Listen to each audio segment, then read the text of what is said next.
오늘 우리에게 주시는 하나님 말씀은 베드로전서 1장 13절부터 16절까지의 말씀입니다.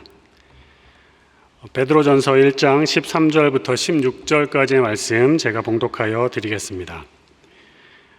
그러므로 너희 마음의 허리를 동이고 근신하여 예수 그리스도께서 나타나실 때에 너희에게 가져다 두실 은혜를 온전히 바랄지어다. 너희가 순종하는 자식처럼 전에 알지 못할 때에 따르던 너희 사욕을 본받지 말고 오직 너희를 부르신 거룩한 이처럼 너희도 모든 행실에 거룩한 자가 되라. 기록되었으되 내가 거룩하니 너희도 거룩할지어다 하셨느니라. 아멘. 소망교회에 오기 전에 제가 섬겼던 교회에서 있었던 일입니다. 그날은 2박 3일의 교회 수련회를 출발하는 날이었습니다. 수련회를 준비하고 출발하는 것은 항상 그렇지만 좀 분주하고 그렇습니다. 가장 바쁘고 정신이 없을 때 전화 한 통이 왔습니다. 서울 중부경찰서 소속의 경찰이라고 했습니다. 누군가 저의 명의를 이용해서 통장을 개설했다라는 말을 했습니다. 그때가 경찰서를 사칭해서 보이스피싱 시작하는 초창기였던 걸로 기억을 합니다. 그것에 대한 정보가 제가 없었기 때문에 전 놀랐고요. 그러니까 보통 생각하기에 누군가 저의 명의를 사칭을 해봤자 별 의미 없을 텐데 이제 이런 생각을 했지만 막상 경찰이라 그러고 이제 그런 전화를 받으니까 그러면 어떻게 되는 겁니까? 어떻게 해야 됩니까? 뭘 해야 되는 겁니까? 제가 막 말이 빨라지고 이것저것을 막 물어보고 있었습니다. 하던 일을 중단하고 옆에 서서 땀을 뻘뻘 흘리고 있는 저에게 같이 수련회 준비하면서 함께 일하셨던 권사님께서 다가오셨습니다. 왜 그러시냐고, 무슨 일이냐고 눈빛으로 몸짓으로 물어보시는 겁니다. 그래서 경황이 없었지만 권사님 경찰이래요. 누가 제 명의를 도용했대요. 이런 이야기를 했습니다. 대뜸 웃으시면서 빨리 끊으세요. 이렇게 이제 이야기를 하셨습니다. 제가 이제 머뭇거렸습니다. 그랬더니 그냥 저 믿으시고 목사님 얼른 끊어요. 그거 보이스 피싱이에요. 그렇게 말씀하셨습니다. 가장 정신이 없을 한 중간에 경찰서 사칭 전화를 받으니 제가 순한 양이 되어서 속이는 분의 인도하심을 쭉 따라가고 있었습니다. 조심조심해도 한순간에 속임수에 넘어가는 것은 이런 것이구나 느낄 수 있었던 하루였고요. 제가 속아서 거의 다 넘어가고 있었기 때문에 경찰을 사칭한 그분은 정말 아깝다라는 이야기를 했을 겁니다.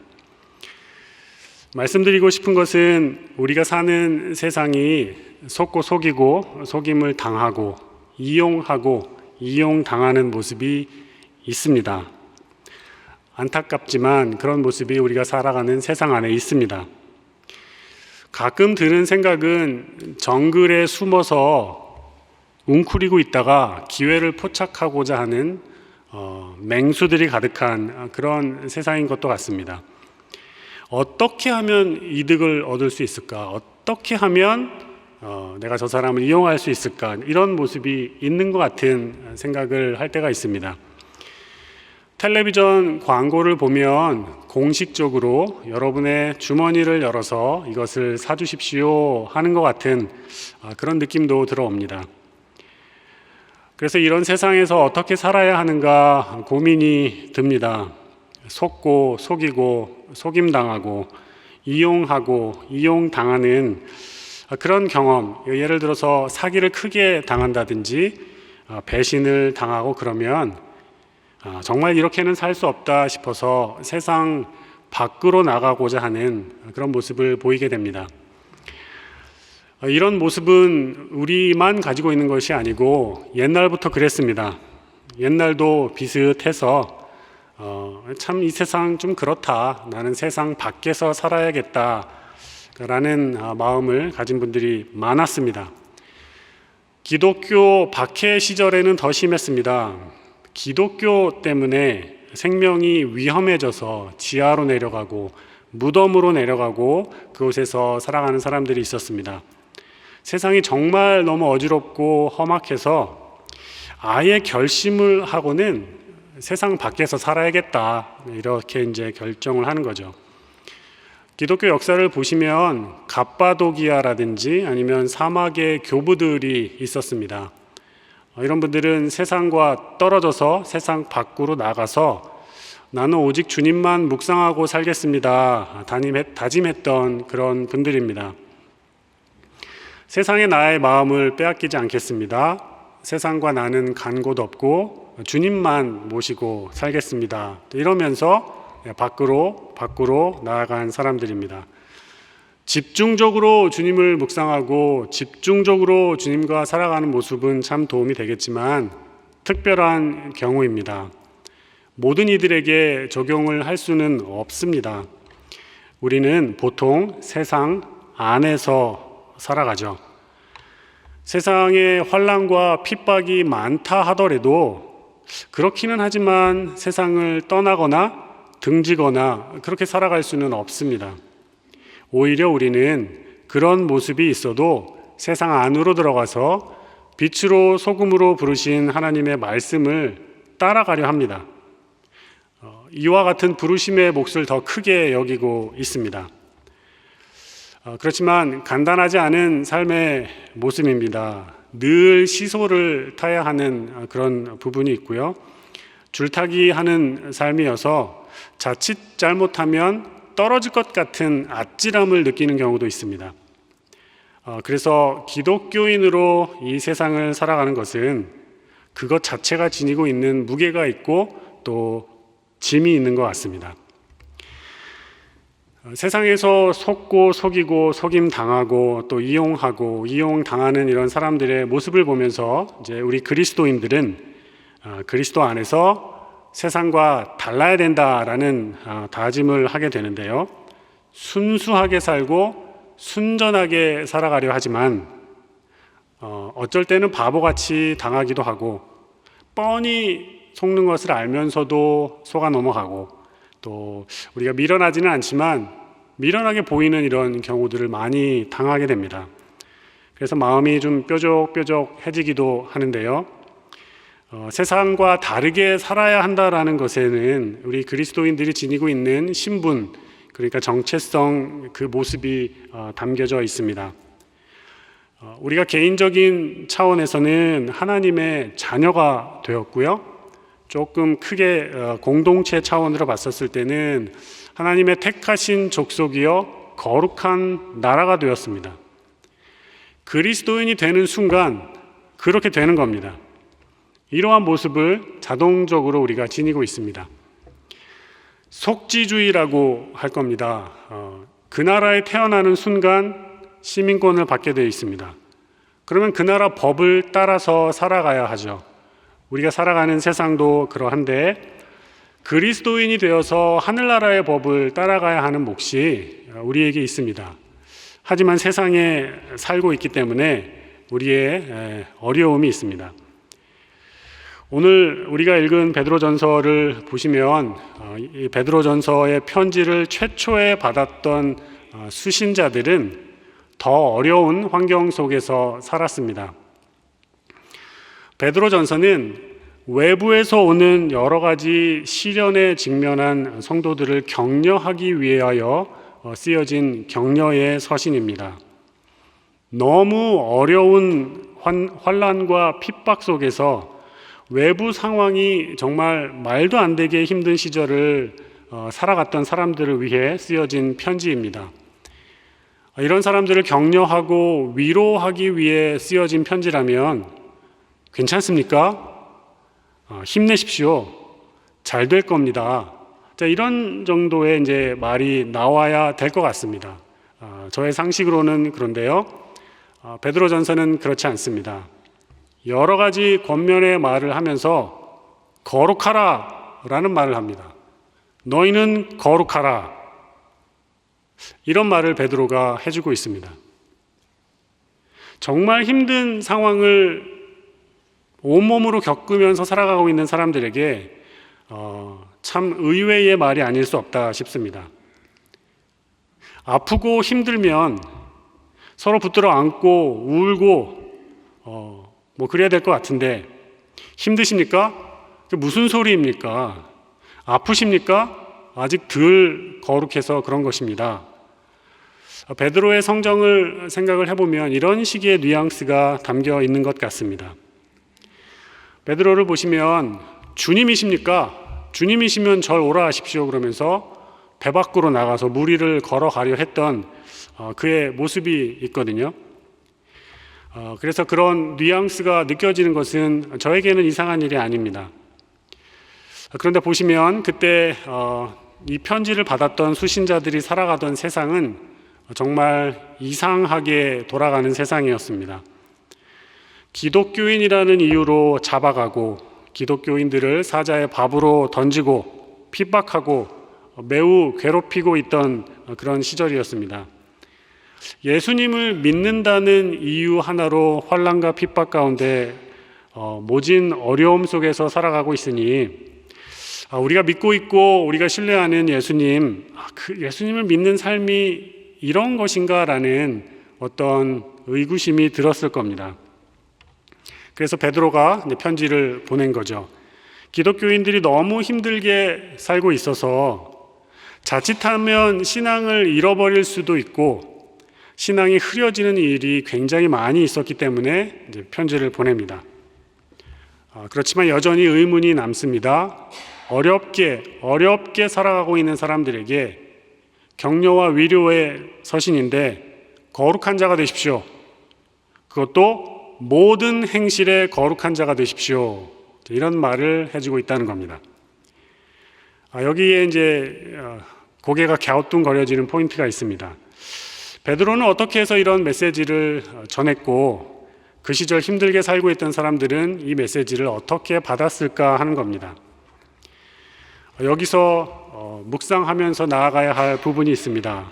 오늘 베드로의 권면 거룩한 자가 되십시오 라고 하는 말 앞에 선행하는 문구들이 있다는 겁니다. 이것이 말씀드리고 싶은 오늘의 포인트입니다. 그것을 한번 확인해 보도록 하겠습니다. 오늘 본문 말씀 13절부터 16절까지 한 목소리로 다 같이 읽겠습니다. 시작. 그러므로 너희 마음의 허리를 동이고 근신하여 예수 그리스도께서 나타나실 때에 너희에게 가져다 주실 은혜를 온전히 바랄지어다.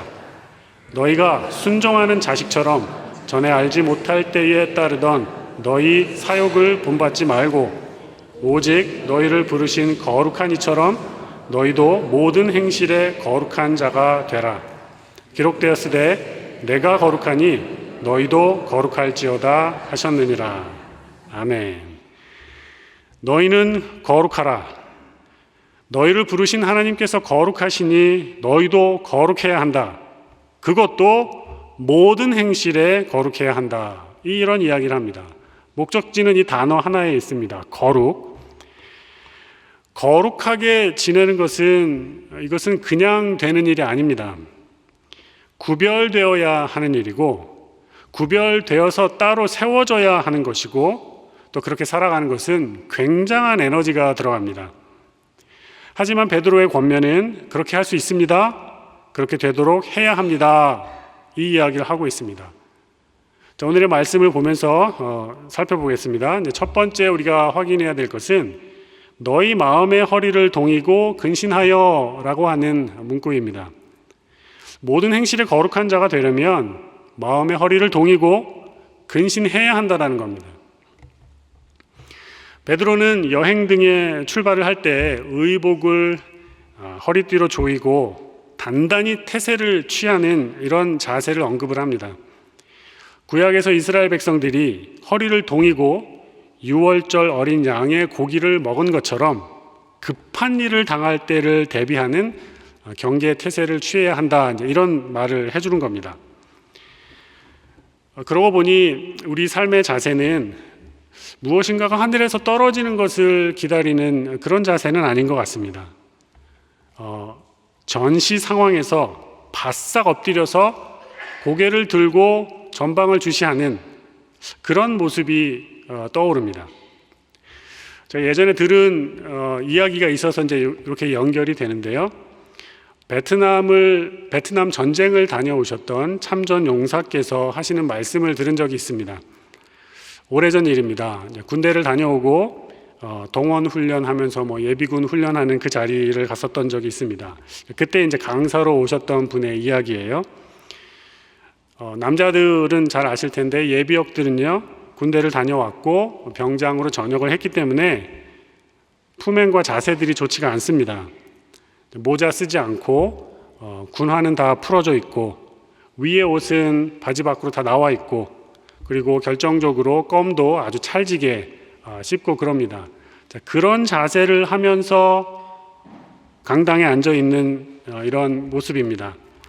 대부분의 사람들이 불량하게 앉아 있는데 베트남에 다녀오신 참전 용사께서 전쟁의 상황, 실전 상황에서는 어떻게 해야 죽지 않고 살아남는가 몇 가지 이야기를 해주셨습니다. 그 중에 하나가 전방을 주시하는 겁니다. 그분이 말씀하신 건 이렇습니다. 수색을 나간다든지 행군을 한다든지 해서 길을 걸어가다가 총소리가 나거나 폭발물이 터지게 되면 이제 막 기관총이 막 쏘게 되면 이제 은폐해서 나무 뒤나 그런 데 숨게 되죠. 이럴 때 어떻게 하는가 하면 대부분은 일단 급하니까 몸을 나무 뒤나 바위 뒤로 던집니다.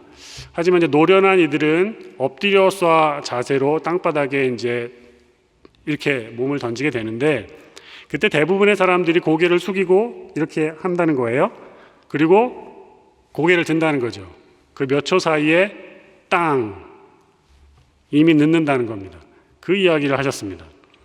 이게 이제 무슨 말씀이냐면 전방 주시를 하는데 총소리가 나거나 누군가 우리를 공격하고 있으면 몸을 던져서 엎드려서 자세를 할 때 고개를 숙이고 드는 게 아니라 넘어질 때에 고개를 든 상태로 넘어지고 그때 눈도 깜빡거리면 안 된다는 거죠.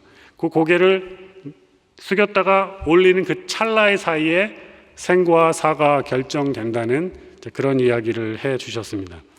굉장히 박진감 있게 해 주셔서 자세가 불량했던 모든 이들이 다 집중해서 들었습니다. 제가 아직도 기억하고 있는 걸로 봐서는 재미도 있었지만 살아야 하는 그런 이야기를 했기 때문에 기억에 많이 남아 있습니다. 너희 마음의 허리를 동이고 근신하라. 이러한 베드로의 권면을 저는 전시와 같은 상황, 그러니까 환난과 핍박의 상황 가운데에서 반드시 적용해야 하는 말이라는 그런 권면의 말씀을 드립니다. 전쟁 상황 속에서 총알이 빗발치는데 살아남기 위해서 바닥에 엎드리면서 잠시의 틈도 주지 않고 전방 주시를 하는 그런 모습이라는 거죠. 아마도 유월절 어린 양을 잡으면서 하나님의 그 무서운 손길이 지나가기를 기다렸던 곧 출발해야 될 때가 다가옴을 느끼고 있었던 이스라엘 백성들이 그때의 그 마음이 그랬을 것 같습니다. 우리가 살아가는 세상을 흔히 정글과 같다라고 표현을 하고 또 약육강식의 세계이고 또 우리 주변에 있는 사람들이 다 잠재적인 경쟁자다 이런 얘기를 하는데요. 그것은 사탄이 우리로 하여금 그렇게 험악한 마음을 갖게 만드는 부분이 있습니다. 만약에 그런 세상 속에서 우리가 살아간다면 그리스도인들은 육신의 허리뿐만 아니라 마음의 허리를 동이고 매사에 긴장된 상태로 하나님의 음성에 귀를 기울여야 합니다. 주위의 핍박과 혼란한 상황으로 인하여서 우리가 가지고 있는 신앙이 흔들리거나 사탄이 활동할 여지를 전혀 제공해서는 안 된다는 거죠. 단 몇 초간의 이 생사가 갈리는 그것이 있다면 허리를 동이고 긴장해서 우리가 지내야 됩니다. 자, 그런 모습이 필요하다라는 겁니다. 그리고 두 번째 말씀드립니다. 오늘 베드로전서에 따르면 은혜를 온전히 바라야 한다. 이런 말씀이 나옵니다. 어쩌면 이것이 가장 중요할 수 있습니다. 우리의 인생은 그것도 그리스도인으로 살아가는 우리의 인생은 은혜를 향한 수동적인 자세가 있어야 합니다. 수동형 인생이라는 말씀을 드립니다. 그러니까 우리는 주님께서 말씀하시기 전에는 움직여서는 안 되고, 주님의 은혜를 맛보기 전에는 어떤 능력도 발휘하면서 살아갈 수가 없습니다. 수동형으로 하늘에서 주어지는 은혜, 하늘에서 선물로 떨어지는 은혜를 온전히 발해야 하는 것이 필요합니다. 우리의 영과 몸과 마음이 하나님의 은혜로 채워져야 한다는 거죠. 모든 면에서 우리 인생의 모습이 하나님의 은혜로부터 시작이 됩니다. 그래서 수동형이고, 그러니 기다려야 하고, 그러니 온전한 모습으로 끝까지 은혜를 바라보아야 합니다. 서로들 속고 속이고 이용하고 이용당하는 세상의 이런 모습을 보면서 우리가 뾰족한 마음을 품고 그들처럼 분을 품을 것은 아닙니다. 눈에는 눈, 이에는 이로 대응하려는 그런 마음을 갖는 것도 아닙니다. 어느 순간 우리도 모르게 손에 돌을 쥐고 있는데 그것을 내려놔야 하고, 어느 순간 우리 허리에 채워져 있는 칼도 내려놓아야 합니다. 그런 용기를 지녀야 됩니다. 자연스럽게 그 방향으로 나아가야 하는데요, 우리에게 하늘의 은혜가 주어져 있으면 할 수 있습니다. 은혜가 없는 자는 방자하게 지낼 수밖에 없고, 은혜를 맛보지 못한 자는 싸나워지게 마련입니다. 우리는 그리스도인이기 때문에 이런 모습이 있습니다. 묵시가 없는 백성은 방자에 행한다는 잠언의 말씀이 있는데요, 우리에게는 하늘의 은혜로 우리의 온 영혼이 가득 채워져 있어야 하는 모습이 있어야 합니다. 그러니 은혜를 구해야 하고 기다려야 합니다. 공동 번역을 보시면 여기 이 부분을 여러분에게 내려주실 은총을 끝까지 기다리십시오, 이렇게 되어 있습니다. 은총을 끝까지 기다리라 라는 말이 되어 있어서 온전히 라는 말과 끝까지 라는 말을 동시에 묵상해 보시면 그 의미를 더 풍성히 할 수가 있습니다. 끝까지입니다. 주님 안에서 하늘의 은혜를 기다리시는데 끝까지, 심지어 우리의 인생이 끝나는 날까지, 그리스도께서 다시 오시는 그 끝까지 그렇게 하셔야 됩니다. 한 걸음 더 나아가서 온전하게 하셔야 됩니다. 조금도 빈틈없이, 체념이나 낙담하는 마음 없이 순수하게 그 소망을 온전하게 지니고 있어야 한다는 겁니다. 우리가 살아가는 세상도 그렇지만 환난과 핍박의 상황에서는 더욱 온전히 그리고 끝까지입니다. 그렇게 주님께서 허락하시는 은혜를 바라봐야 한다는 거죠. 이렇게 은혜를 향한 자세가 먼저 필요하고, 이렇게 되면 모든 행실에 거룩한 자가 될 수 있을 것 같습니다. 마지막으로 세 번째, 너희 사욕을 본받지 말고 라는 말이 베드로전서에 또 나오고 있습니다. 이 부분은 어렵습니다. 거룩한 자가 되는 것, 그것도 모든 행실에 거룩한 자가 되는 것에 이 부분이 많이 걸립니다. 간단히 말씀을 드리면, 전에 알지 못할 때 따르던 너희 사욕을 본받지 말고, 이렇게 베드로전서에 나와 있는데요, 자기 욕심 채우며 살지 말라는 것입니다. 더 좋은 곳에 살고 더 좋은 것을 얻고 입고 굳이 그렇게 할 필요 없다라는 거죠. 그리스도께서 나타나실 때 주시는 은혜를 온전히 사모하며 나에게 주어져 있는 거, 그거 잘 사용하라는 것입니다. 복음서를 보시면 제자들이 예수님을 따랐을 때 어떤 일에 휘말려 들을지 잘 모르는 채로 나섰습니다. 예수님께서는 나를 따르라 말씀하시면서 평범한 사람들을 제자들로 부르셨죠. 그리고 제자들을 이끌어 가십니다. 이끌어가는 중간중간에 무슨 일이 생기는가를 보시면 굉장히 다이나믹한 일들이 생기고 또 그렇게 진전이 됩니다. 예를 들어서 오병이어가 발생한 것은 어린아이가 가지고 있었던 도시락 하나로부터 시작이 되었습니다. 너희가 가진 것이 무엇이냐? 너희가 가진 것을 주어라 말씀하시는 주님의 말씀에 제자들은 어떻게 응해야 할지 잘 몰랐습니다. 다만 어린아이가 가지고 있는 그 도시락을 건넸을 뿐입니다. 그때 오병이어가 일어났고 5천 명이 넘는 사람들이 먹고도 남는 기적이 일어났습니다. 나에게 있는 것, 우리에게 있는 것 조그마한 하나가 이런 일을 만들어낼 수 있다라는 거죠. 오늘날의 교회에서도, 오늘날 우리가 살아가는 환경에서도 이러한 일은 가능하다고 저는 믿습니다. 다만 우리가 어떻게 응답해야 되는지 온전하게 응답을 하지 못하기 때문에 잘 보지 못하는 것 같습니다. 우리의 사욕이 들어간다라는 거죠. 희한하게 이렇게 적용하시는 분들이 있습니다. 어린아이의 도시락을 빼앗은 것처럼 내가 가지고 있는 거 뭐 빼앗기면 어떡하지? 요런 마음이 불안감이 들 때가 있습니다. 복음서에 나오는 어느 여인의 이야기를 하나를 더 드리면 자신이 가지고 있는 가장 귀한 것, 향유 옥합을 깨뜨려서 주님께 드리는 소비를 한 사람이 있습니다. 그러니까 예수님을 섬기는 일에는 집에 있는 참기름병이라도 가져와야 하나, 이렇게 이제 엇나가게 되는 모습이 있다라는 거죠. 우리에게 있는 사욕이 들어가서 그렇습니다. 주님께 드리는 것은 필요하고 중요합니다.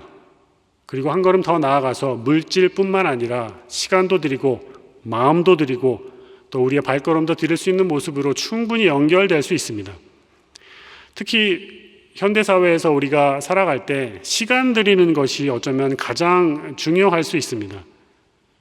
실제로 우리가 교회의 일을 섬기면서 보시면 비효율적으로 이렇게 일을 진행하나 할 때가 있는데 필요한 일입니다. 그러나 나 정도 되는 사람이 이렇게 비효율적인 데에 나의 시간을 써야 되는가 상식적으로 맞지 않는데 계산하는 분들이 있습니다. 자, 이런 거를 넘어서야 한다는 거죠. 우리 마음에 올라오는 것들이 있지만 그것을 넘어서야 한다는 겁니다. 향유 옥합을 깨뜨린 여인의 그 모습을 경제적으로 따지면 정말 엄청나게 비효율적인 소비를 한 것입니다. 하지만 그 여인의 그 모습 때문에 복음이 전해지는 곳마다 그 여인의 이야기가 있을 것이라 하셨고, 또 우리가 찬양으로 또 믿음으로 고백하는 어떤 고백이 되었습니다. 여기에서 우리 마음에 무엇이 있는가 한번 확인을 해봐야 할 필요가 있습니다.